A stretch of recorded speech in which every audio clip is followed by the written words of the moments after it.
le marché est effectivement compliqué, hyper concurrentiel dans l'assurance parce que pas de croissance et des nouveaux acteurs, notamment les banques assureurs. Et ces deux ruptures, je vais revenir dessus parce qu'elles sont importantes et il faut bien les comprendre. Les deux ruptures qui sont devant nous, la première, celle du digital, on en parle beaucoup, qui nous touche peut-être moins par la partie expérience utilisateur, bien qu'elle soit un peu comme pour toutes les entreprises importante, mais parce qu'il y a une autre rupture dans le digital, c'est celle des data. Et pour des assureurs qui a un métier autour de la data, un assureur se pose la question de savoir qu'est-ce que ça va vouloir dire. Est-ce qu'on va demain démutualiser complètement pour personnaliser? Qu'est-ce que ça peut vouloir dire finalement cette révolution de la data? Les objets connectés étant une des sources de data. L'autre rupture, c'est l'économie collaborative. Évidemment, si plus personne n'achète de voiture pour prendre Blablacar, qu'est-ce qu'on assure? Et donc, ces deux ruptures ont une caractéristique assez importante pour nous, c'est qu'elles font qu'on ne sait pas ce que sera le marché dans 2 ans ou dans 3 ans. On a vu tout à l'heure, notamment avec Sony, qu'il y a des marchés qui ont complètement été transformés par cette transformation digitale. On voit bien qu'il y a des ruptures fortes qui vont nous transformer, mais on ne sait pas à quelle vitesse, on ne sait pas comment, on ne sait pas ce qui va se passer. On est myope. Voilà. Et donc, par rapport à ça, comment est-ce que la Maïf fait? On a construit un plan stratégique il y a 1 an avec quatre grandes orientations. La première, c'est parce que c'est hyper concurrentiel, on se doit d'être à l'avant-garde, donc d'avoir toujours des produits les plus innovants qui soient. Bon, ça, c'est pas très surprenant. Deuxième point, parce qu'il y a cette myopie, et c'est peut-être le point le plus important. Deuxième orientation vraiment très importante, c'est travailler sur l'agilité et le digital. Comment est-ce qu'on intègre l'agilité et le digital dans l'entreprise, notamment à des fins d'innovation et de performance. Troisième orientation très forte, alors, qui est plus liée à l'ADN de la Maïf là, c'est la relation avec les clients.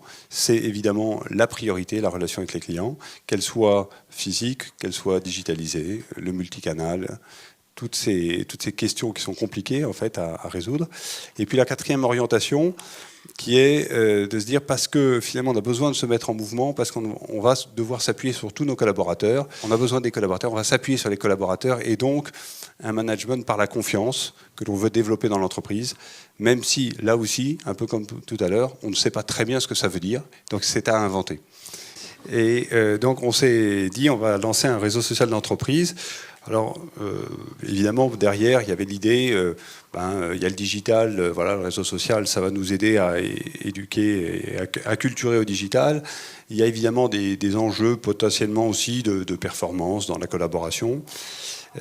Donc, on a lancé un pilote, donc 6 mois. L'objectif étant finalement sur 400 personnes, hein, c'était l'objectif, 400 personnes, ce qui est déjà pas mal pour un pilote, sur 7000, de voir comment ça démarrait, comment les gens se l'appropriaient, est-ce qu'ils avaient envie ou pas envie. Voilà, et ça a été un échec. Ça a été un échec puisque au bout de 6 mois, ils étaient 2000 et non pas 400.